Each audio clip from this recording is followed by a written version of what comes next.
Hello विद्यार्थियों, हम आप लोगों का हाई स्कूल की मैथमेटिक्स में पुनः एक बार फिर स्वागत करते हैं। और हम तीसरा चैप्टर, सेकंड चैप्टर हम आप लोग को पढ़ा चुके हैं। दिख सही रहा है, सेकंड चैप्टर हम आप लोग को पढ़ा चुके हैं। थर्ड चैप्टर का नाम है दो चर वाले रैखिक समीकरण युग्म। मैंने पहले से लिख लिया है ताकि टाइम बचे, टाइम ज्यादा हम लोग खर्च ना करें। तो इसमें हमने आपको पहले ही सारे शब्दों के बारे में जानकारी लिख के रख दिया है। कई सारे बच्चों की डिमांड होती है कि सर पहले डायरेक्ट सवाल से, ढेर सारे लोग स्किप कर देते हैं इस पॉइंट को, लेकिन ये बेहद जरूरी है। तो आपको पहले इसको जानना चाहिए, फिर उसके बाद इसके अगले पॉइंट के बारे में हम पढ़ते हैं। दो चर वाले रैखिक समीकरण, चैप्टर का नाम है pair of linear equation in two variables. Chapter का जो नाम है उसके बारे में हम बात करें, दो चर वाले रैखिक समीकरण। यहां पर आप देखो युग्म भी जुड़ा है, उसके बारे में बाद में बात करेंगे। पहले दो चर वाले रैखिक समीकरण की बात करें। दो चर, जैसे अगर आपको कोई समीकरण लिखा मिले, ये देखो 6, इसमें अगर आप नोटिस करें तो चर का मतलब जो x और y है उनकी बात कर रहे हैं। ये जो है गिनती होती है वो आचर है, x चर कहलाता है, ये 5 आचर है, y भी y भी चर कहलाता है। जैसे मैंने इसमें बोला दो का मतलब, दो चर का मतलब एक्स वाई जेड कोई भी पार्ट हो सकता है, ए से लेकर के जेड तक का। रैखिक का मतलब जिसकी घात एक होती है। समीकरण तो आपको पता ही होगा। दो चर वाले रैखिक समीकरण की डेफिनेशन, दो चर वाले रैखिक समीकरण की डेफिनेशन क्या होगी वो देख लो। वह समीकरण जिसमें दो चर होते हैं उसे दो चर वाले रैखिक समीकरण कहते हैं। दो चर वाले समीकरण की डेफिनेशन, वह समीकरण जिसमें दो चर होते हैं उसे दो चर वाले रैखिक समीकरण कहते हैं। जैसे एक चर को ax plus by plus c बराबर 0। अगर आपको कहा जाए a के स्थान पर कोई, ये व्यापक रूप है बच्चे, मैंने व्यापक रूप रखा है। व्यापक रूप का मतलब यह होता है, अब एक समीकरण ये हो गया, एक दूसरा समीकरण ऐसा भी हो सकता है, इसको मैं a1 b1 c1 कह सकता हूं। एक दूसरा समीकरण ऐसा भी हो सकता है a2x b2y प्लस c2 बराबर 0। अच्छा, ये समीकरण है, बहुपद नहीं है। अगर बहुपद होता तो बराबर में 0 नहीं लगा सकते थे। a1x plus b1y plus c1 बराबर 0, a2x plus b2y plus c2 बराबर 0। ये आप लोगों ने समीकरण के रूप में लिखा, दो चर वाले समीकरण। और ये आपको बता देते हैं क्यों दो समीकरण लिखे, आगे पढ़िए आप मिलेगा। रैखिक समीकरण की परिभाषा, वह समीकरण जिसमें चर की घात, अगर नहीं दिख रहा है तो मैं पढ़ रहा हूं सुनिएगा, वह समीकरण जिसमें चर की सबसे बड़ी घात एक हो, चर की सबसे बड़ी घात एक हो, उसे रैखिक समीकरण कहते हैं। दो चर वाले रैखिक समीकरण की, अब यहां पर देखो, दो चर वाले रैखिक समीकरण युग्म। युग्म का मतलब आप समझें, युग्म को पेयर बोलते हैं इंग्लिश में और हिंदी में जोड़ा। शादी विवाह होता है, आप लोग को पता है, शादी विवाह में दो लोग होते हैं, एक पति एक पत्नी, वो युग्म कहलाता है, जोड़ा कहते हैं, जोड़ा कहते हैं। तो यहां पर युग्म का मतलब जोड़ा, पेयर। तो दो समीकरण होंगे, दो चर वाले दो रैखिक समीकरणों को, कितने समीकरणों को, दो चर वाले कितने रैखिक समीकरण हो, दो चर वाले दो रैखिक समीकरणों को एक साथ लेने पर, दो चर वाले कितने रैखिक समीकरण होंगे, दो, उनको एक साथ लेने पर उसे दो चर वाले रैखिक समीकरण युग्म कहते हैं। एक समीकरण आप जिसे भी लिखो a1x plus b1y plus c1 बराबर 0, दूसरा a2x b2y प्लस c2 बराबर 0। समीकरण का नाम आते ही बराबर में आप लोग 0 लगा दोगे। आगे बढ़ते हैं, दो युगपत समीकरण। एक क्रमिक, क्रमिक मतलब क्रम से, युग्म, युग्म मतलब फिर से जोड़ा। एक क्रमिक युग्म कोष्ठक में एक्स वाई, अगर एक्स वाई के स्थान पर कोई संख्या मिल सकती है, कोई संख्या मिल सकती है। आगे, एक क्रमिक युग्म दो एक्स वाई दो युगपत समीकरणों का हल कहलाता है यदि वह दोनों समीकरणों को संतुष्ट करता है। अगर आपको ये दो समीकरण जो दिए गए हैं, कोई ऐसा मान खोजो जो एक्स वाई के रूप में हो, जिसको अगर देखो इस साइड 0 है, इस साइड भी रखेंगे, इस साइड भी रखने पर इस साइड भी 0 बन जाए, इस साइड भी 0 बन जाए, वही इनका क्या कहलाएगा? युगपत समीकरण। नहीं समझ में आया? नहीं समझ में आया तो बताएं। ठीक, आप देखें यहां पर एक बार और देख लें, इसको थोड़ा से हम तोड़ दें, अलग से अगर डिफिनेशन कर दें इसकी, थोड़ा इसका मतलब समझा देते हैं, एक बार समझा देते हैं। a1x plus b1y plus c1 बराबर 0। दूसरा है a2x b2y c2 बराबर 0। x और y यहां पर बोले गए। इसको थोड़ा अगर अपनी भाषा में लिखवाएं तो कैसे लिखो वो भी सुन लो, ध्यान सुनो। दोनों समीकरणों को संतुष्ट करने वाला, अपनी भाषा में बोल रहे हैं, दोनों समीकरणों को संतुष्ट करने वाला वह क्रमिक युग्म, पुस्तक में x y लिखना, दोनों समीकरणों को संतुष्ट करने वाला वह क्रमिक युग्म दो युगपत समीकरणों का हल कहलाता है।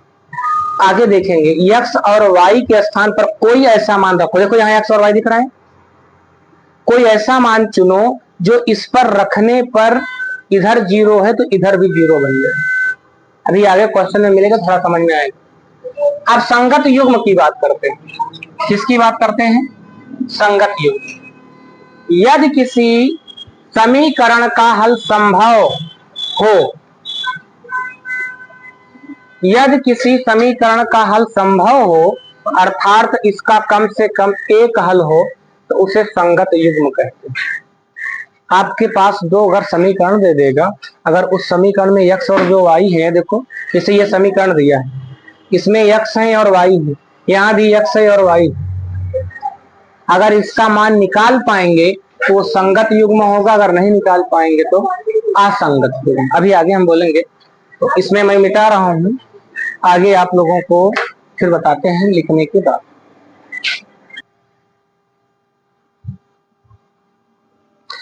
हाँ विद्यार्थियों, तो हम लोग पढ़ चुके हैं संगत युग्म। अगली हेडिंग है संगत युग्म के प्रकार। संगत युग्म दो प्रकार के होते हैं। अब इसमें देखें आद्वितीय हल।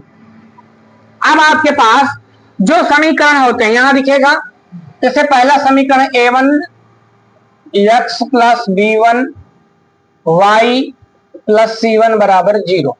दूसरा है a2x plus b2y plus c2 बराबर 0। ध्यान सुनना, आप लोगों को कहेगा आद्वितीय हल निकालो यदि दोनों समीकरणों, देखो दोनों समीकरण, एक समीकरण ये, एक समीकरण ये, पहले वाले में a1 बटे a2 b1 बटे b2 c1 बटे c2, यदि दोनों समीकरणों के a1 बटे a2 नहीं बराबर होगा b1 बटे b2 के, यानी a1 बटे a2 बराबर ना हो b1 बटे b2, तो उसे अद्वितीय हल कहते हैं। इसे याद रखना पड़ेगा, इसका बहुत जबरदस्त यूज है। आगे बढ़े। इस स्थिति में जब ये दोनों ऐसा दिए गए हों, a1 बटे a2 is not equal to b1 बटे b2, इस स्थिति में रेखाएं एक बिंदु पर काट दीजिए। आपको बता दिया जाए, अगर दो समीकरण देते हैं तो उसमें दो रेखाएं खींची जा सकती हैं, और उन दोनों रेखाओं को जब हम लोग खींचते हैं ग्राफ के अंदर, चतुर्थांश के अंदर, जब उन दोनों रेखाओं को खींचेंगे तो वो दोनों रेखाएं एक बिंदु से होती हुई जाएंगी। आगे उसके लिए सिचुएशन जरूर याद रखना, ये इंपॉर्टेंट है। a1 बटे a2 is not equal to b1 बटे b2 के। अनंत हल की बात करें, या दिए गए समीकरणों के, आपको जो दो समीकरण ये दिए गए हैं, इन दोनों समीकरणों के a1 बटे a2 is equal to b1 बटे b2 is equal to c1 बटे c2, तीनों पार्ट बराबर हो तो इसके अनंत हल बोलते हैं। और अनंत हल की स्थिति के लिए ध्यान देना, इस स्थिति में रेखाएं संपाती होती। अब संपाती क्या है? यानी कि दोनों रेखाएं, एक रेखा दूसरी रेखा के ऊपर हो जाएगी। जो दो रेखाएं हैं वो दोनों रेखाएं एक दूसरे के ऊपर हो जाएंगी। ठीक है। और आप देखो, इसे अपरिमित रूप से अनेक हल भी कहते हैं। इसी का दूसरा नाम अपरिमित रूप से अनेक हल भी। आगे और अगले स्टेप पे असंगत युग्म। असंगत युग्म में यदि दिए गए समीकरणों का a1 बटे a2 b1 बटे b2 is not equal to, ये गलत लिखे हैं, c1 बटे c2, यानी कि यहाँ बी और सी के बीच में इज नॉट इक्वल टू, बराबर ना हो तो उसे असंगत युग्म कहते हैं। इस स्थिति में रेखाएं समांतर होती हैं। जो दो रेखाएं खींची जाएंगी वो क्या होंगी? समांतर। समांतर होती है तथा समीकरणों का कोई हल नहीं। ठीक है, तो यहां पर मैं इरेज करता हूं। अब आते हैं हम लोग क्वेश्चन की ओर, देखते हैं क्वेश्चन की ओर आगे बढ़ते हैं। एक चार्ट हम बना सकते हैं, उसको भी देख लो। ये एक चार्ट है, मान लो कई बार बच्चों को याद नहीं होता किस चीज का चार्ट है, ये देख लो।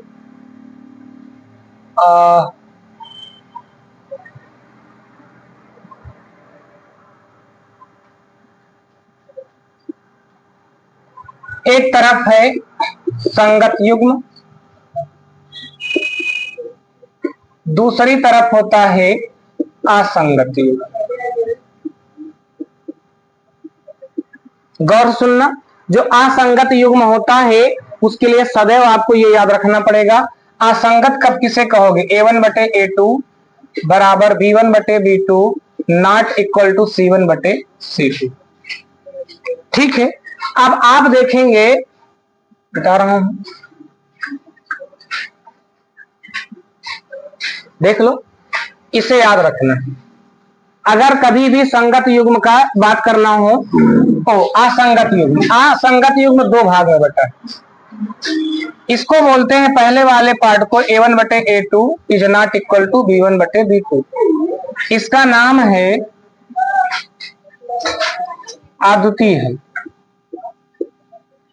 आद्युति हल ये है। इसके लिए तीसरा है अनंत हल। अनंत हल के लिए जरूर याद रखिएगा a1 बटे a2 b1 बटे b2 c1 बटे c2। बात हमारी गौर से सुनिएगा। ये देखो चार्ट हमने बना दी, इस चार्ट की सहायता से काफी चीजें आसान हो जाएंगी। आप इन्हें अगर पढ़ेंगे, रिवीजन करेंगे तो ये आसान लगेगा। देख लो, हमने एक चार्ट बना दिया है। इस चार्ट का क्या काम है ये देखो। चार्ट में ये बताए हमने कि जो हमारे समीकरण होते हैं, ये समीकरण चार्ट है, इक्वेशन चार्ट है। समीकरण कितने भाग में बढ़ता है? दो। पहले भाग का नाम है संगत युग्म, दूसरे का क्या नाम है? असंगत युग्म। असंगत के लिए ये शर्त जरूर याद रखिए, a1 बटे a2 b1 बटे b2 नहीं बराबर होगा c1 बटे c2। अगर आपसे कोई पूछे असंगत के लिए क्या समीकरण होना चाहिए, a1 बटे a2 b1 बटे b2 नहीं बराबर होना चाहिए c1 बटे c2। अब देखो संगत कितने भाग में बटा है? दो भाग में। संगत के लिए पहला होगा अद्वितीय हल, दूसरे के लिए अनंत हल के लिए। आगे देखें, अद्वितीय हल के लिए कैसे लिखोगे? a1 बटे a2 is not equal to b1 बटे b2, ये अद्वितीय हल के लिए होता है। अनंत हल के लिए a1 बटे a2 b1 बटे b2, आपको अनंत हल के लिए c1 बटे c2। आते हैं हम लोग क्वेश्चन की ओर। क्वेश्चन के बारे में हम लोग अध्ययन करते हैं। क्वेश्चन में क्या दिया गया है, इस चार्ट को जरूर याद करें। चले क्वेश्चन पे हम देखते हैं, टॉपिक की ओर देखते हैं।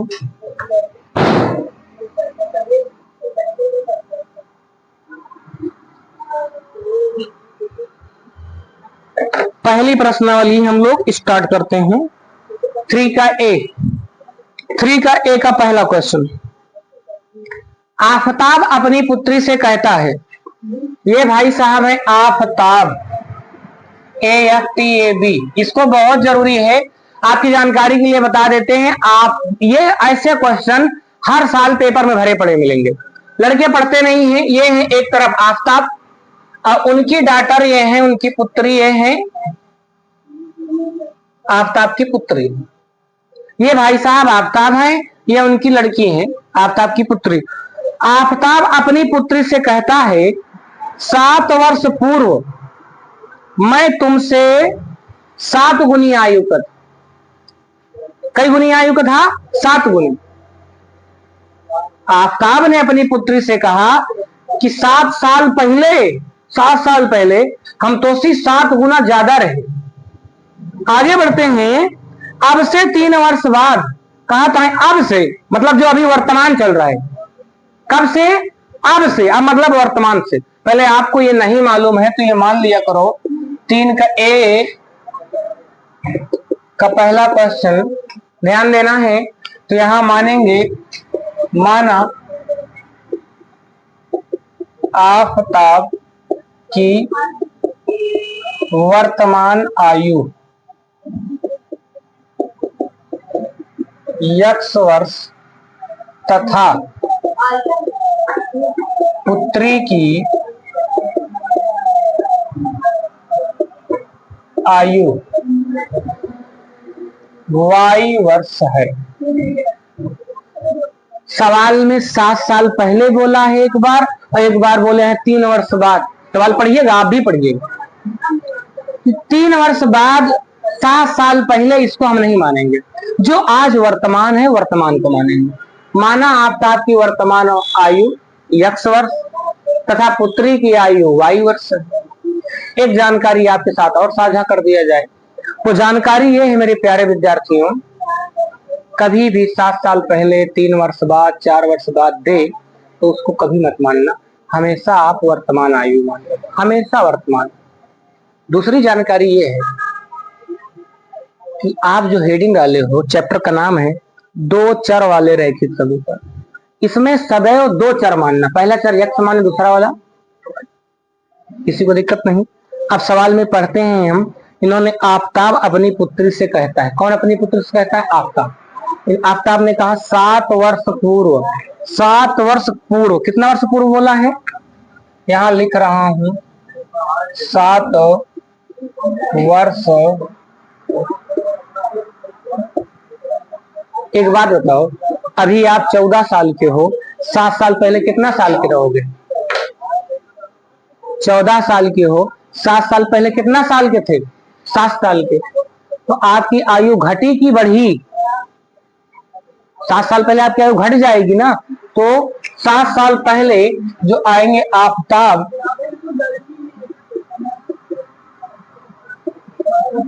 की आयु, जैसे अभी मैं 30 साल का हूं, 10 साल पहले मेरी आयु कितनी थी? 20 साल की। तो कैसे प्राप्त किया आपने? मेरी 10 साल पहले आयु कैसे प्राप्त की? क्योंकि 30 में से 10 घटाए। उसी प्रकार से अभी आफताब x वर्ष के हैं, 7 साल पहले उनकी आयु घट जाएगी। पुत्री की आयु, पुत्री की y वर्ष है, 7 साल पहले y-7 हो जाए। आगे बढ़े। प्रथम प्रश्न अनुसार, प्रथम प्रश्न, पहला प्रश्न क्या कह रहा है वो देखिए। पहला प्रश्न कह रहा है कि 7 वर्ष पूर्व मैं तुमसे 7 गुनी आयु का था। आफताब कह रहे हैं, मैं का मतलब किसके लिए आया है? आफताब की आयु, पुत्री की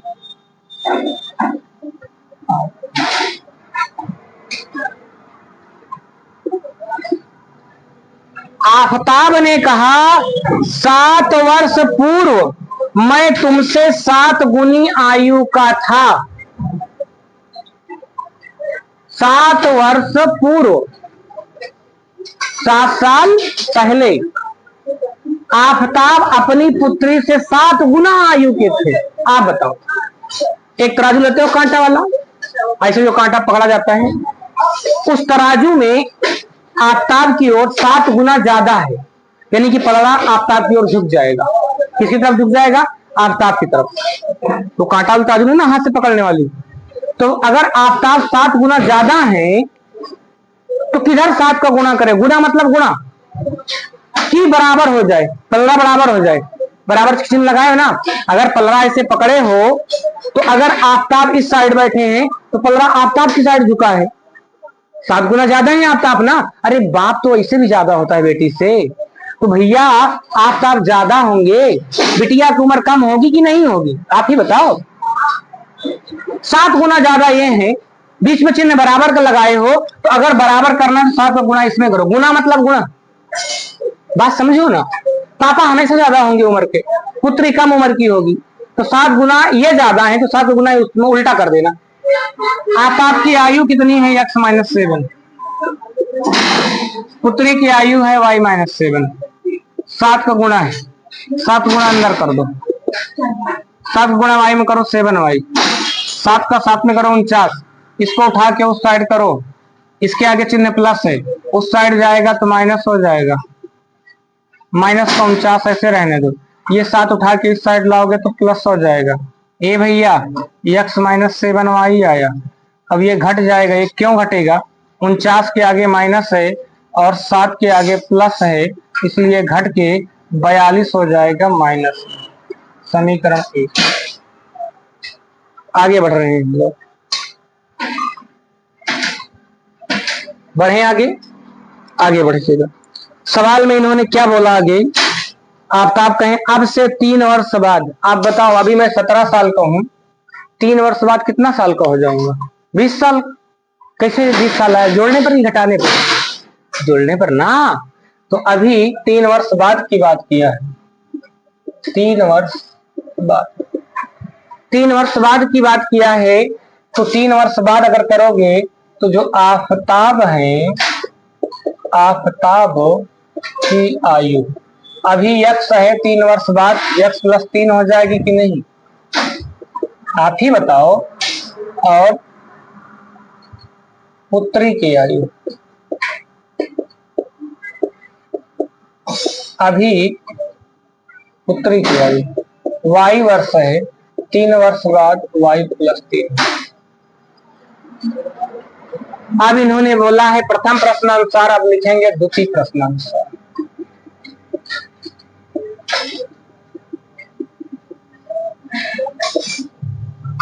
द्वितीय प्रश्नानुसार हम लोग क्या करने वाले हैं वो भी देखिए। शुरू करें दूसरे प्रश्न में। इन्होंने सवाल में बोला है कि अब से 3 वर्ष बाद मैं तुमसे केवल 3 गुनी आयु का रह जाऊंगा। मैं का मतलब होता है आप ताब की पुत्री की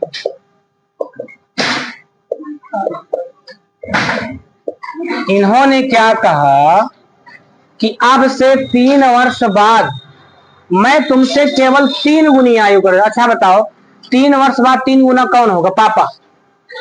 कौन होगा? पापा होंगे। अच्छा पापा की आयु 3 गुना ज्यादा होगी ना बच्चे? आप ही बताओ, पापा हमेशा ज्यादा उम्र में होंगे। चिन्ह किसका लगाए हो? बराबर।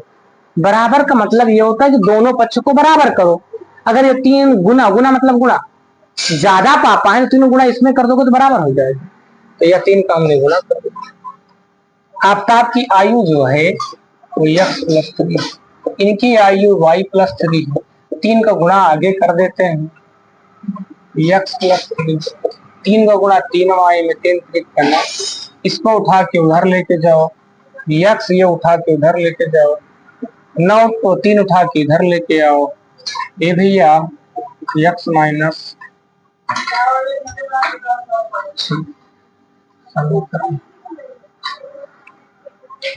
अब हम स्टार्ट करते हैं सवाल को थोड़ा और आगे पढ़ने। तो सवाल में बोला इस स्थिति को बीजगणितीय एवं ग्राफीय रूप में व्यक्त कीजिए। इस स्थिति को बीजगणितीय रूप में बोला है। बीजगणितीय रूप का मतलब समीकरण 1 और समीकरण 2। अतः इस स्थिति का बीजगणितीय रूप, बीजगणितीय रूप जो है पहला वाला समीकरण x माइनस 7y बराबर का 42, इसको अंदर भेज दो, प्लस का 42 बराबर में 0। एक बीजगणितीय रूप ये है। जरूरी नहीं कि आप इसे अंदर ही भेजो, यहां भी छोड़ दोगे। तथा दूसरा बीजगणितीय रूप बताओ। दूसरा बीजगणितीय रूप x माइनस वाई बराबर 6, इसे अंदर भेजो, x माइनस 3y माइनस 6। मेरे प्यारे बच्चों ये दो बीजगणितीय रूप आप प्राप्त कर चुके हैं। अब सवाल को थोड़ा और आगे पढ़ूं तो कह रहा है एवं ग्राफी रूप में व्यक्त कीजिए। ये ग्राफी रूप क्या है? ग्राफी रूप का मतलब है इसे ग्राफ में दर्शाइए। तो मैं हट जाता हूं कुछ देर के लिए, मैं आपके सामने से कुछ देर के लिए हट रहा हूं। आप जल्दी से वीडियो को रोक करके आप यहां तक उतार लीजिएगा। मैं इरेज कर रहा हूं, इरेज करके समीकरण 1 को उठाऊंगा, समीकरण 1 से हल करना स्टार्ट करूंगा और आपको इसे हल करके आगे बढ़ते रहना है, आगे तैयार करते रहना। चलो आओ देखते हैं, हम इसे स्टार्ट करते हैं, ग्राफी रूप को स्टार्ट करते हैं।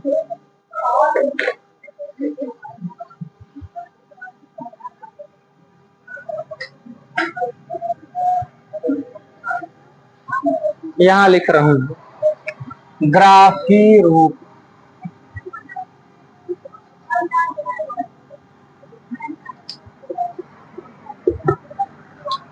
ग्राफी रूप क्या है? ये इसको लिखो।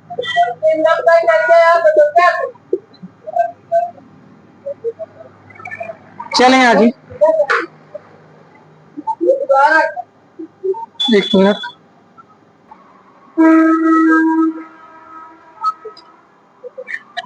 हाँ बच्चों, तो हम लोग स्टार्ट करते हैं इसके आगे से। इस पार्ट को हम मिटा देते हैं, इधर वाले को भी हम मिटा देते हैं। समीकरण 2 अकेले रोकेंगे। कहाँ गया? ठीक, ये रुका है, ये समीकरण 2 रोकेंगे। अब आते हैं हम लोग ग्राफी रूप की बात करें। ग्राफी रूप लाने के लिए आपको एक ट्रिक बताते हैं। ट्रिक ये है कि इन दोनों x और y में से कोई एक मान निकाल लो, चाहे x के रूप में बना लो चाहे y के रूप में। तो हमें थोड़ा जो इजी दिखा है इसको हम इस साइड भेज देते हैं।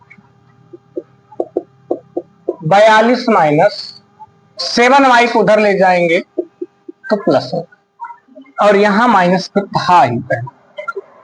देखो हमने केवल एक मान बना लिया x अकेले का। अब यहां पर हम एक टेबल बना रहे हैं। इस टेबल में हम चाहेंगे यहां पर x लिखे, एक y लिखे। एक जानकारी आपको और दें, इन दोनों में से जो पार्ट दिख रहा है इसमें y दिख रहा है।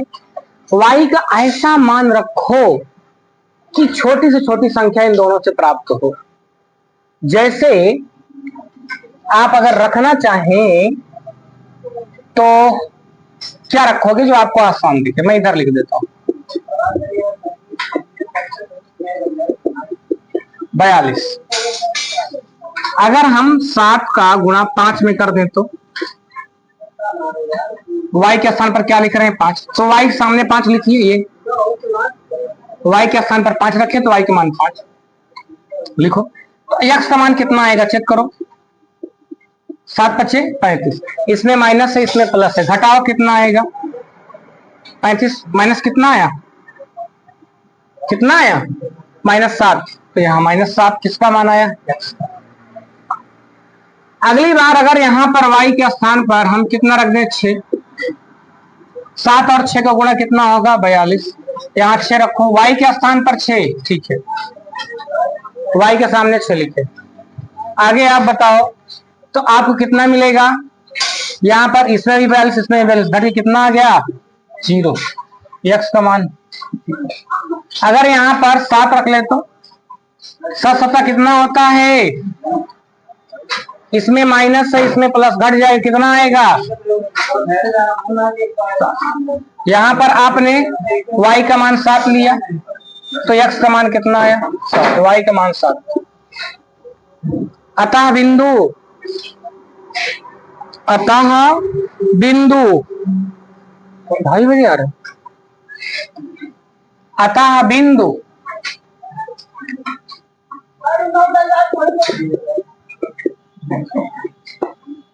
ये जो बिंदु मिले हैं पहले वाले बिंदु को a मानते हैं। देखो x का मान कितना लिया हो? -7। तो y का कितना आया है? 5। बी नंबर पे देखो x का मान कितना है? 0। y का मान कितना है? 6। c का मान चेक करो 7। आगे देखें, ये आपको मिला है। दूसरा समीकरण यहां लिखेंगे ग्राफी रूप समीकरण 1 से।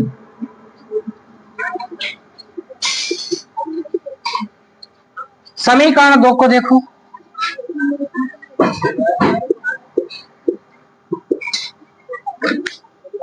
समीकरण 2 उतारो, x माइनस 3y बराबर 6। इस साइड को हम हटाते हैं,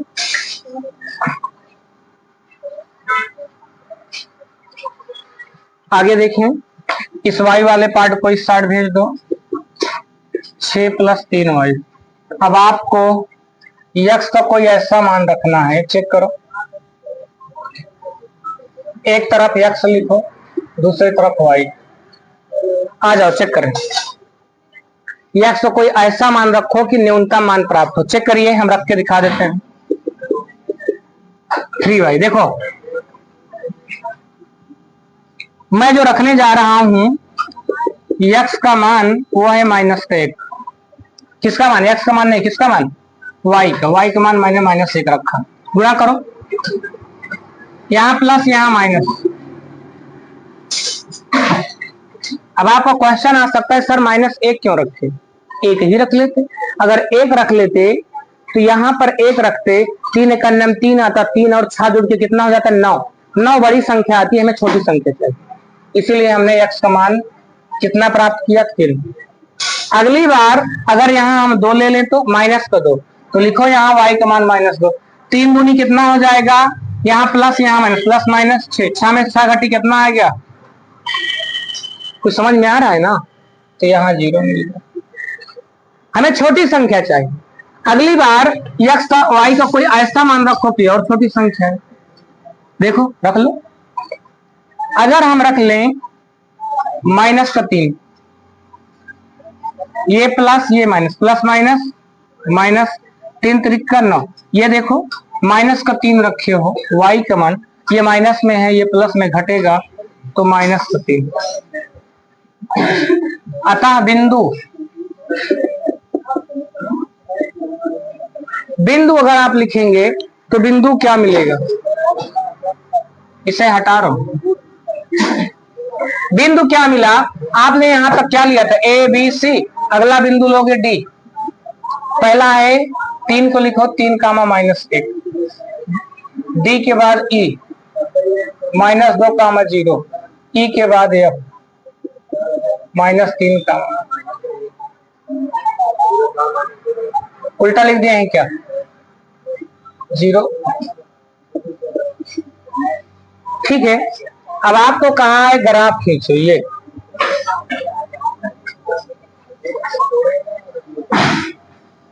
हमारा ग्राफ थोड़ा तिरछा हो सकता है, हमारे पास पटरी उटरी नहीं बा, तू अपन पटरी लेके बैठा। आगे यहां पर अधिकतम संख्या चूज करो, कितनी है? सबसे बड़ी संख्या 7। इधर भी देखो 7 से ज्यादा नहीं है, यानी कि आपको जो संख्या लेना है अधिकतम 7 तक। 1 2 3 4 5 6 7 8। इधर आए, ये ए अक्ष को x बोलते हैं, इस अक्ष को x डैश बोलते हैं, इसे y बोलते हैं, y डैश बोलते हैं। इस साइड आए 1 2, थोड़ा और पास पास लिखते हैं, 1 2 3 4 5 6 7 8। इस साइड आ जाओ, -1 -2 -3 -4 -5 -6 -7। नीचे आएंगे -1 -2 -3 -4 -5 -6 -7। आओ हम लोग ग्राफ अकेले खींच लेते हैं, उसके बाद टॉपिक का कंप्लीशन हो जाएगा। पहला ए बिंदु लो, पहला वाला बिंदु x को बताता है, दूसरा वाला देखो x का मान कितना जाओगे? -7। x वाला कहाँ है? -7। ये y वाले कितना जाओगे? 5। y वाला 5 कहाँ है? ये -7 और 5 के एकदम सामने, ये देखो 5 है, ये है -7, दोनों का एकदम सामने वाला पॉइंट, एकदम सामने वाला पॉइंट। ये देखो, यहाँ नाम लिख देना जरूर, A -7 का मतलब। बी पे आ जाओ, 0,6 यानी x वाला 0 बा, y वाला 6 बा। आ जाओ, यहाँ होता है 0 और कौन सा 6 है, y वाला 6 यहाँ 0,6, इसका नाम है बी। सी पे आ जाओ, 7 x का भी मान 7 है, y का भी मान 7। देखो x का मान 7, y का मान 7। इधर आ जाओ, दोनों के एकदम ठीक सामने सी पॉइंट है 7। इन तीनों बिंदुओं को मिलाती हुई एक रेखा खींचेंगे। हमारे पास पटरी वटरी की व्यवस्था नहीं है, और थोड़ा सा देख रहे हो सरिया और यह खड़खड़ा रही है, तो थोड़ा सा आवाज भी जा रही होगी बच्चों, डिस्टर्ब होने की जरूरत नहीं है। ये देखो एक ग्राफ इस साइड का। अब डी वाला देखो, x का मान है 3, y का मान -1। 3 लो, x के ऊपर 3, y का मान -1। देखो 3 और -1 कहाँ गया, ये 3 और -1, ये देखो इसका नाम है डी, 3, -1। आगे ई वाले पॉइंट पे देखो, 0, x का मान 0, y का मान -2, ये 0, -2। इस पे देखो -3, x का मान -3, y का मान -3। डी के बाद ये है ई, ये तीनों पॉइंट्स को